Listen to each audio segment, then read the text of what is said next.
شروع اللہ کا نام لے کر جو بڑا مہربان نہایت رحم والا ہے۔ میں اس شہر یعنی مکے کی قسم کھاتا ہوں اور تم اے نبی صلی اللہ علیہ وآلہ وسلم اسی شہر میں تو رہتے ہو، اور سب کے باپ یعنی آدم اور اس کی اولاد کی قسم کہ ہم نے انسان کو محنت و مشقت میں رہنے والا بنایا ہے۔ کیا یہ خیال کرتا ہے کہ اس پر کوئی قابو نہ پائے گا؟ کہتا ہے کہ میں نے بہت سا مال برباد کر دیا۔ کیا اسے یہ گمان ہے کہ اس کو کسی نے دیکھا نہیں؟ بھلا ہم نے اس کو 2 آنکھیں نہیں دی اور زبان اور 2 ہونٹ نہیں دیے؟ یہ چیزیں بھی دیں اور اس کو خیر و شر کے دونوں رستے بھی دکھا دیے، مگر یہ گھاٹی پر سے ہو کر نہ گزرا۔ اور تم کیا سمجھے کہ گھاٹی کیا ہے؟ کسی کی گردن کا چھڑانا یا بھوک کے دن میں کھانا کھلانا، کسی رشتہ دار یتیم کو یا مٹی میں پڑے کسی نادار کو۔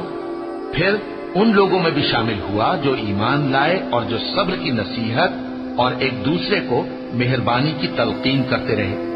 یہی لوگ اچھے نصیب والے ہیں، اور جنہوں نے ہماری آیتوں کو نہ مانا وہی برے نصیب والے ہیں۔ یہ لوگ آگ میں بند کر دیے جائیں گے،